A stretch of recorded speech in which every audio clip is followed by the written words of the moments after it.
This channel does not promote any violent, harmful, or illegal activities. All content provided by this channel is meant for an educational purpose only. এই মুহূর্তে একটা বড় খবরের দিকে নজর রাখতে হবে। বিগ ব্রেকিং বলা যেতে পারে। এই মুহূর্তে বিশ্বজুড়ে বিপর্যস্ত হয়ে পড়েছে সোশ্যাল মিডিয়া প্ল্যাটফর্ম এক্স। আচমকা বহু ব্যবহারকারীর এক্স অ্যাকাউন্ট খুলছে না। আমার সহকর্মী সোমনাথ আমার সঙ্গে রয়েছেন। সোমনাথ, আমরা জানি এক্সে প্রচুর ভিআইপি ভিভিআইপির অ্যাকাউন্ট রয়েছে, কিন্তু সেই এক্স কিভাবে বিপর্যস্ত, কি জানাচ্ছে কর্তৃপক্ষ? মাঝে মধ্যেই কিন্তু এক্স হ্যান্ডেল বা যেটা আগে টুইটার ছিল সেটা কিন্তু টেকনিক্যাল কারণে মাঝে মাঝেই বিপর্যস্ত হয়ে পড়ে এবং কিছুক্ষণের মধ্যেই পরিষেবা চালু হয়ে যায়। কিন্তু এবার যেটা ঘটেছে সেটা এই কারণেই অভূতপূর্ব যে এক্স কর্তৃপক্ষ হয়তো মনে করছেন যে কোনোভাবে এই যে ব্যাঘাত ঘটা এর পেছনে সাইবার হামলার একটা ভূমিকা থাকতে পারে এবং কারা এই সাইবার হামলা চালিয়েছে, আদৌ চলেছে কিনা, চললেও কিভাবে চলেছে সেগুলো কিন্তু এখনো কোনো স্পষ্ট নয়। কিন্তু এটা ঘটনা যে এইবারই প্রথম এই বিশ্বজুড়ে যখন এক্স হ্যান্ডেল বন্ধ বা থমকে দাঁড়িয়েছে তখন তার পেছনে সাইবার হামলা রয়েছে বলে মনে করা হচ্ছে। এ তো তাহলে বড় খবর সোমনাথ, যে সাইবার হামলা, তাও আবার এক্স প্ল্যাটফর্মে, কারণ অন্যান্য সময় বলা হয় সার্ভার ডাউন রয়েছে, কিছুক্ষণের জন্য সার্ভার ডাউন থাকায় সমস্যা হচ্ছে, কিন্তু এই মুহূর্তে যা তথ্য পাওয়া যাচ্ছে সার্ভার ডাউন নয়, সার্ভার হ্যাক হতে পারে, এরকমই একটা আশঙ্কা প্রকাশ করা হচ্ছে এক্স কর্তৃপক্ষের তরফে। কারণ দীর্ঘক্ষণ অনেকের অ্যাকাউন্ট খুলছে না, তাই কোথাও সার্ভার হ্যাক হচ্ছে না তো, কোথাও একটা সাইবার হামলা হচ্ছে না তো, সেই আশঙ্কায় কিন্তু উঠছে এবং দ্বন্দ্ব বাড়ছে ইতিমধ্যে। বিশ্বজুড়ে যা খবর পাওয়া যাচ্ছে, বিশ্বজুড়ে বিপর্যস্ত সোশ্যাল মিডিয়া প্ল্যাটফর্ম এক্স। আচমকা বহু ব্যবহারকারীর এক্স অ্যাকাউন্ট খুলছে না, ভারতেও অনেকের এক্স অ্যাকাউন্ট খুলছে না। সার্ভার ডাউন নয়, সার্ভার হ্যাক হতে পারে বা সাইবার হামলা হতে পারে বলে এক্স কর্তৃপক্ষ সেরকমই জানাচ্ছে। তবে তারা কাজ চালাচ্ছেন এবং এর পিছনে কারণটা তারা খোঁজার চেষ্টা করছেন। আমরা বারবার দেখাচ্ছি পাশে, যখনই কেউ তার অ্যাকাউন্ট খুলতে যাচ্ছেন অনেকের অ্যাকাউন্টে বারবার রিট্রাই লেখা রয়েছে, কিন্তু সেক্ষেত্রে এক্স কর্তৃপক্ষ বলছে যে কিছুক্ষণের জন্য এই সমস্যা দেখা দেয়, তবে এবারে অভূতপূর্ব দীর্ঘক্ষণ এই সমস্যা রয়েছে। তাহলে কি সাইবার হামলা? প্রশ্নের উত্তর খোঁজা হচ্ছে। দেখুন, বিগত 48 ঘন্টায় সংবাদ শিরোনামে ছিল রাজ্যপাল সিবি আনন্দ বোস এবং তৃণমূল কংগ্রেসের বরিশাল সাংসদ কল্যাণ বন্দ্যোপাধ্যায়ের মধ্যে দ্বন্দ্ব। সেই দ্বন্দ্ব সপ্তমে পৌঁছেছে, সংঘাত সপ্তমে পৌঁছেছে। সূত্র মারফত যে খবর পাচ্ছি আমরা, কল্যাণ বন্দ্যোপাধ্যায়ের বিরুদ্ধে এবার অভিযোগ দায়ের করেছে রাজভবন। নিঃসন্দেহে বড় খবর, ডিটেল নেব দীক্ষার কাছ থেকে। দীক্ষা, দেখো, এখনো সূত্র নয়, রাজভবন সরাসরি স্টেটমেন্ট দিয়ে দিয়েছে যে রাজভবনের তরফ থেকে সাংসদ কল্যাণ বন্দ্যোপাধ্যায়ের বিরুদ্ধে হেয়ারস্ট্রিট থানায় অভিযোগ দায়ের করা হয়েছে। তার মধ্যে ভারতীয় ন্যায় সংহিতার 151 এবং 152 হচ্ছে মূল যে দুটি ধারা, সেই দুটি কিন্তু বলা যেতে পারে তার পানিশমেন্ট 7 বছর, অর্থাৎ সেটি শাস্তিযোগ্য ধারা এবং বেলেবেল নয়, অর্থাৎ নন বেলেবেল ধারা। তাছাড়াও রয়েছে বিএনএস এর 196 197 196 একে 197 এবং বি সেকশন 353 1B এবং সি এবং সেকশন 353(2) এবং বিএনএস এর 223 অর্থাৎ যার পানিশমেন্ট 151 এবং 52 মূল বক্তব্য হচ্ছে যেখানে ভারতের ন্যায় সংহিতায় বলা হচ্ছে যে ভারতের প্রেসিডেন্ট বা যে কোনো স্টেটের গভর্নরকে তার কাছ থেকে তার যে আইনগত বা সংবিধানযোগ্য যে কাজ থেকে বিরত থাকতে হবে, তাকে যদি নজর রাখো। দীক্ষা, ধন্যবাদ আপাতত তোমাকে। কল্যাণ বন্দ্যোপাধ্যায়ের সঙ্গে সবার আগে আমরা কথা বলেছিলাম, সবার আগে TV9 বাংলা কি রিঅ্যাকশন দিয়েছেন তিনি, শুনুন।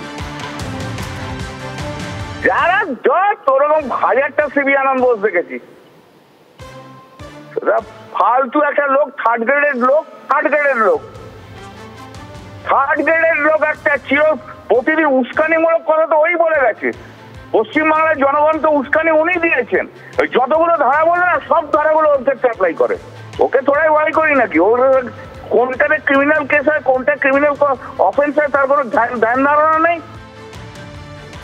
আর এই কথোপকথনের পরে, এই বক্তব্যের পরে, এই অ্যাকশনের পরে রাজনৈতিক দলগুলো তারা কোন দল কি প্রতিক্রিয়া দিয়েছে শুনুন। যারা সংবিধানের শপথ নিয়ে সংবিধানকে মানে না, কল্যাণ ব্যানার্জির মতো লোক, তাদের জন্যই সমস্যা হচ্ছে। আপনি রাজ্যপালের বিরুদ্ধে একটা অভিযোগ করবেন, তার তো তথ্য প্রমাণ দিতে হবে আপনাকে। আপনি বিনা তথ্য প্রমাণে উল্টো পাল্টা বলবেন, তা তো চলতে পারে না। এসব ছেড়ে দিন না, রাজ্যপাল পদ থেকে পদত্যাগ করুন।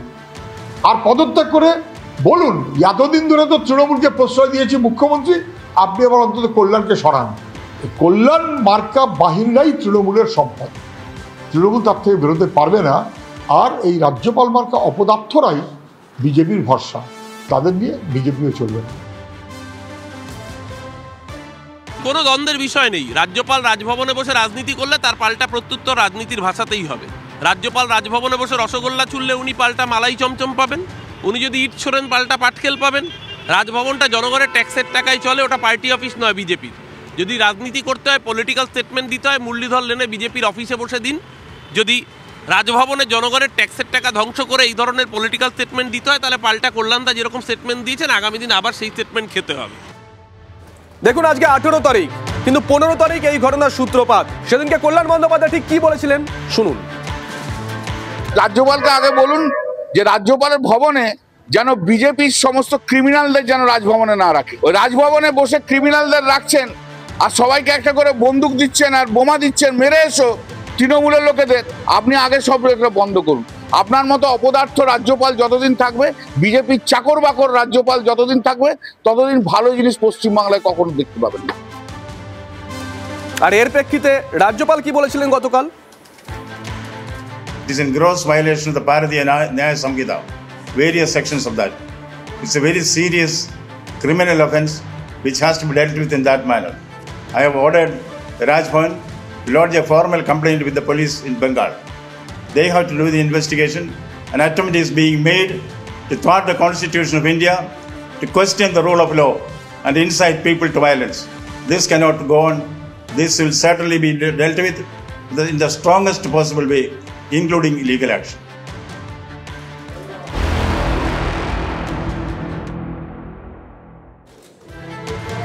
এনুমারেশন ফর্ম বিলি নিয়ে কলকাতার পারফরমেন্সে খুশি নয় নির্বাচন কমিশন।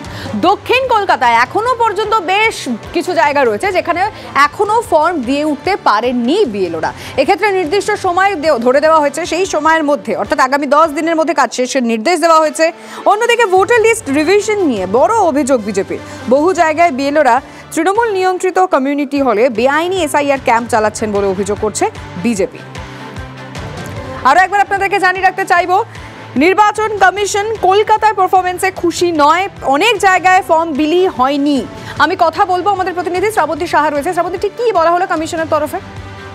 দেখো, যেখানে দেখা যাচ্ছে সারা রাজ্য জুড়ে এনুমারেশন ফর্ম বিলিতে পশ্চিমবঙ্গ খুব ভালো রয়েছে, কিন্তু দুই কলকাতার যে কাজ সেটাতে খুব একটা সন্তুষ্ট নয়। তুলনামূলক নর্থ কলকাতা কিছুটা ভালো কাজ করলেও দক্ষিণ কলকাতার কাজে একেবারেই আজকে খুশি হতে পারেনি কমিশন। এখানে জাতীয় নির্বাচন কমিশনের যে প্রতিনিধিরা আছেন তারা সরাসরি জানতে চান কোথায় কোথায় অসুবিধা হচ্ছে। আগামী 10 দিন সময় দেওয়া হয়েছে, তার মধ্যে যাবতীয় ফর্ম নিয়ে ডিজিটাইজ করার নির্দেশ দেওয়া হয়েছে। এই ভিডিও ধন্যবাদ।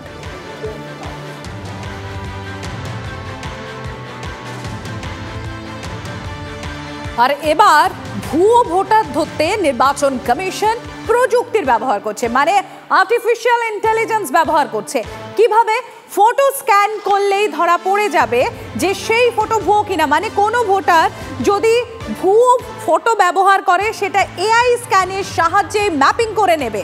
তার পাশাপাশি আরও তথ্য রয়েছে যেটা জানা যাচ্ছে যে একই ব্যক্তির যদি দুখানা ভোটার কার্ড থাকে সেটাও এই এআই এর মাধ্যমে সঙ্গে সঙ্গে ধরা পড়ে যাবে। আগামী 9 ডিসেম্বরের পর এআই টেকনোলজি ব্যবহার করবে কমিশন।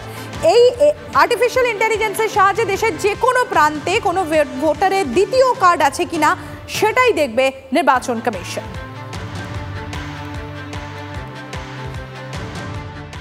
ব্যাপারটা হচ্ছে ধরার উপায় বলতে গেলে এআই যেভাবে কাজ করছে, যেমন আমরা চ্যাটবট মানি কারোর নাম্বার, সহজভাবে বোঝাতে গেলে কারোর নাম্বার যদি আমরা এখন এআই এর মাধ্যমে সার্চ করি সেটা কোন কোন জায়গায় ইউজ হয়েছে সেটা 1 মিনিটের মধ্যে রেজাল্ট বেরিয়ে যায়। সেরকম ভাবেই ভোটার যে আইডেন্টিফাই যে নাম্বার, মানে ভোটার হোক বা আধার হোক, যে নাম্বারটি হয় সেই ইউনিক নাম্বারটা কোথায় কোথায় ইউজ হচ্ছে, সেটা 2 জায়গায় ইউজ হচ্ছে কিনা, কেউ মারা গেলে সেটা আবার নতুন ভাবে ইউজ হচ্ছে কিনা, এই যে ভুয়ো যে বিষয়গুলো ঘটছে এগুলোকে আইডেন্টিফাই 1 মিনিটে বেরিয়ে যাবে। যদি এটা একটা ডাম থেকে যে আধারের যে আমাদের যে ডেটাবেস আছে সেই ডেটাবেসের মাধ্যমে যদি এই জিনিসগুলো আপডেটেড থাকে, আমরা যদি কাউকে আইডেন্টিফাই করতে চাই, কারোর ফটো দিয়ে হোক, কারোর রেটিনা চেকিং দিয়ে হোক, কারণ আধার নাম্বার দিয়ে হোক, এটা ইজি আমরা ফাইন্ড আউট করা সম্ভব এআই কে ইউজ করে। It's like a chatbot basically. তো সেখানে যদি যখনই আমরা কোয়ারি গুলো পাঠাবো সেই কোয়ারি আমাদের রেজাল্টটা আইডেন্টিফাই করে দেবে। যখন দেখা গেল অন্য রাজ্যের ভোটার লিস্ট কার্যত তুলে কপি পেস্ট করে দিয়েছে আমাদের ভোটার লিস্টে, ডবল এন্ট্রি কোথায় ছিল?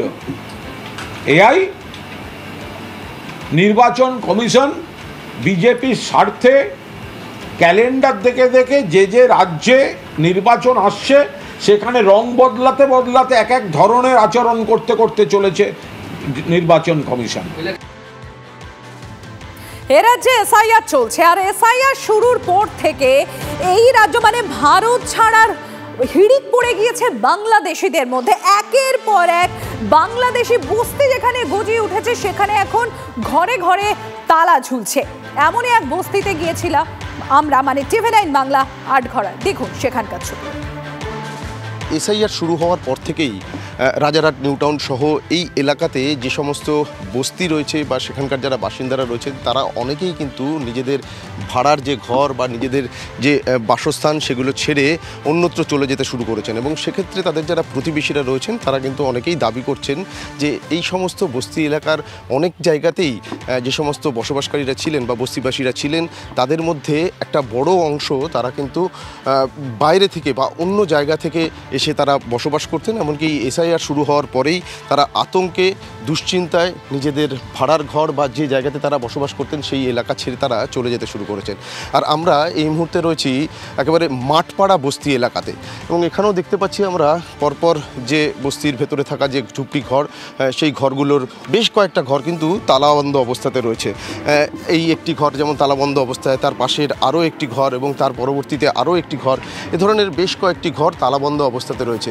এখানকার যারা বাসিন্দারা রয়েছেন, এখানে অন্যান্য যারা বাসিন্দারা রয়েছেন তাদের সঙ্গে আমরা কথা বললাম।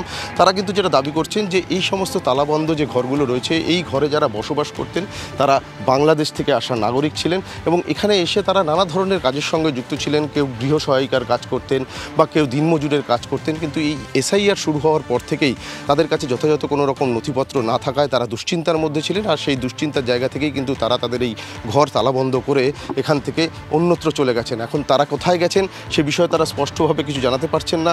এই যে যারা বাসিন্দারা তারা যারা এলাকা ছেড়ে চলে গেছেন তারা কোথায় গেছেন, তারা কি তাদের নিজেদের দেশে ফিরে গেছেন? যদিও এখানকার এই যে মুজিবুর গাজীর মতন যারা বাসিন্দারা রয়েছেন তারা কিন্তু দাবি করছেন যে এরা বাংলাদেশ থেকেই এসেছিলেন, আবার বাংলাদেশেই ফিরে গেছেন।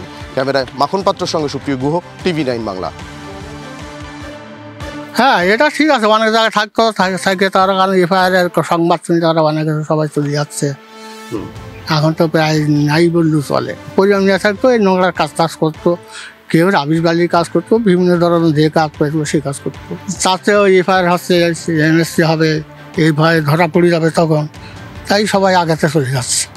অনেকে কীভাবে জানি না, অনেকে হয়তো কাজ করেছিল তাও তারা ভয়তে চলে যাচ্ছে। এর আগে বহু আগে আমার বাড়ি বাংলাদেশ ছিল, 2 সালে আমি চলে এসেছিলাম। যদি যেদিন থাকতে পারি ততদিন থাকলে, আর না পারলে দায়িত্বে চলে থাকার তো কোনো ইয়ে নেই। ও বহুত দিন আশেপাশে সব ছিলাম, তারা চলে গিয়েছে। আর আমরা এই দেশীয়, আমাদের বাড়ি মালঞ্চে রাজবাড়ি, আমরা এইখানে থাকি ভাড়া। কতদিন ধরে আছেন? তো আমরা আছি 17-18 বছর হয়েছে। যারা চলে গেছে তারা কোথা থেকে এসেছিল, কোথায় গেছে? তারা বাংলাদেশে, কে বলে কোথায়, এইদিকে কি নাম বলে আমি নিজেই বুঝতে পারি না। বাংলাদেশ ওইদিকে সব বাড়ি। মানে এখানে কি তারা ভাড়া ঘর দিয়ে থাকতো? হ্যাঁ, সব এইসব বস্তি করে এই বস্তিতে থাকতো। দেখুন, আপনাদেরকে নিউ টাউনে আটঘরার ছবিটা দেখালাম, তো সেখানকার বাসিন্দারা কি বলছেন, সেখানকার ঘরগুলোর কি অবস্থা দেখালাম। এবার আপনাদেরকে দেখাবো স্বরূপনগরের হাকিমপুর সীমান্তের ছবিটা একবার দেখুন। শয়ে শয়ে বাংলাদেশি বাক্স প্যাটরা নিয়ে নিজের দেশে চলে যাচ্ছে। ছবিটা একবার দেখুন। এই ছবি ধরা পড়েছে স্বরূপনগরে। আমরা সরাসরি জিজ্ঞাসা করেছিলাম যে আপনারা এতদিন ধরে এখানে কি করছিলেন, বৈধ কাগজপত্র ছিল কি, হঠাৎ করে কেন পালিয়ে যাচ্ছেন? ক্যামেরার সামনে তাদের স্বীকারোক্তি, এসআইআর শুরু হয়েছে এই দেশে, তাই তারা চলে যাচ্ছে তাদের দেশে। ভারতে কোথায় থাকতেন? ভারতে আমি থাকতাম হাওড়া জেলা, ডোমজুর থানা। ডোমজুর থানা? হ্যাঁ। কি করতেন ওখানে? দিন মজুরি করতাম, এই কাটামোর কাজ, ঘর ভাঙা, বনের কাটাই চলছে। দেশে ফিরে চলে যাচ্ছেন? হ্যাঁ, দেশে চলে যাচ্ছে। কারণ কি? কারণ কি, এসআইআর হচ্ছে, থাকতে পারবো না, আমরা বিদেশি পেটের জ্বালায় মজবুরি করে, ওই জন্য চলে যাচ্ছে। ওই জন্য চলে যাচ্ছে। বলছি বাংলাদেশে কোথায় বাড়ি? সাতক্ষীরা। হ্যাঁ, সাতক্ষীরা। কতদিন আগে এসেছিলেন? 15 বছর আগে এলাম। এখানে কোথায় থাকতেন? ধুনি, মাজারপাড়া। হ্যাঁ, নিউটাউন থানা। নিউটাউন থানা? ও কি করতেন ওখানে? ওই জায়গায় কাজ কাম করতাম, বাসা বাড়ি। ও, এখন কি দেশে ফিরে যাচ্ছেন? দেখুন, এসআইআর চলছে, সীমান্তে এরকম ছবি, এরকম স্বীকারোক্তি, রাজনীতি হবে না, হতেই পারে না। কোন পক্ষ কি বলেছেন শুনুন। বাংলাদেশি মুসলমান রোহিঙ্গা একটা নামও থাকবে না। ওরা বলে বর্ডার খুলে রেখেছ, আমরা বলি মমতা ব্যানার্জি 540 কিলোমিটার জায়গায় বেড়া দেওয়ার জমি দেয়নি, তুমি বর্ডার খুলে রেখেছ, জমি না দিয়ে ওদের আসার সুযোগ করে দিয়েছ। আমরা আওয়াজ তুলেছিলাম, ভাগ এখান থেকে, পালিয়েছে কয়েক লাখ, বাকি কয়েক লাখ ভোটার লিস্ট থেকে বাদ যাবে। আর এদের যদি পার্মানেন্ট সরাতে হয়, বিজেপিকে আনতে হবে।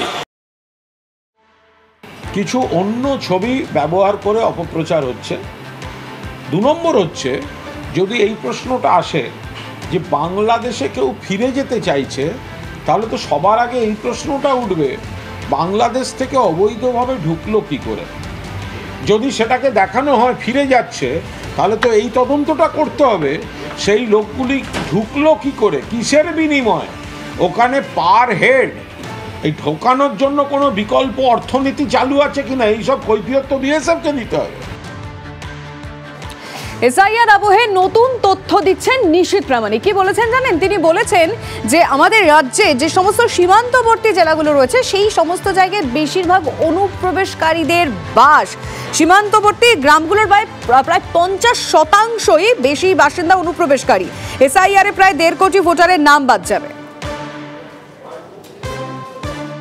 2002 के बाद कम से कम 50% घुसपैठ हुए हैं, जिसमें ज़्यादातर जो है मैं ये कहना चाहूँगा कि जिसमें ज़्यादातर बांग्लादेशी घुसपैठी ही आए हुए हैं। और एसआईआर के माध्यम से आपको धीरे धीरे पता चल रहा है कि कैसे किस तरह से बांग्लादेश से घुसपैठ यहाँ पर होता था। और जो है यहाँ का जो आम नागरिक का जो सुविधाएँ है, आम नागरिक यहाँ पर टैक्स देते हैं और उसका सुविधाएं जो है ये बांग्लादेशी लोग ये लेते हैं।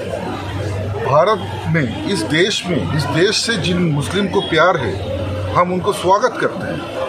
जो इस देश की नागरिक पहले से है, जिसका जन्म यहाँ पर हुए हैं, जिसका दादा परदादा यहाँ पर रहे हैं, उसको हम लोग स्वागत करते हैं। लेकिन जो अधिकार के बाहर भी जो बांग्लादेश से घुसपैठ करके यहाँ आते हैं और यहाँ की लोगों की जो टैक्स की बेनिफिट है वो लेते हैं, उनको कभी भी हम लोग समर्थन नहीं करते हैं। नाम बोलुक ना, एरकम एक नाम बोलुक जे जार बाबा मान जे व्यक्तिर 30 जन सन्तान आछे এই 3টে অঞ্চলে, ও যদি নাম বলতে পারে, রাজনীতি করব না যদি এরকম কোনো নাম খুঁজে বের করতে পারে। ওর ক্ষমতা থাকলে ও তখন যেতে পারবে যখন নির্বাচন ঘোষণা হবে, চারিদিকে কেন্দ্রীয় বাহিনী থাকবে, তখন হয়তো তাদের শেল্টার নিয়ে সীমান্ত এলাকায় ওই যেসব জায়গায় মিনি পাকিস্তান বলেছে সেখানে যাবে। কিন্তু তার বাইরে ওর ওইসব এলাকায় সাধারণ মানুষের মুখোমুখি হওয়ার মতন ক্ষমতা নেই, এটা আমি চ্যালেঞ্জ করে বলছি। এসআইআর নিয়ে একের পর এক হুমকি ফুলঝুরি, আর এবার এই হুমকি দিয়ে বিতর্কে বীরভূমে তৃণমূল কংগ্রেসের নেতা বাবু দাস। তিনি কি বলছেন যে যদি একটা বৈধ নাম বাদ পড়ে তাহলে বিজেপির দালালদের নাকি তিনি অজয় নদে বিসর্জন দেন। ভরা জনসভায় মন্ত্রী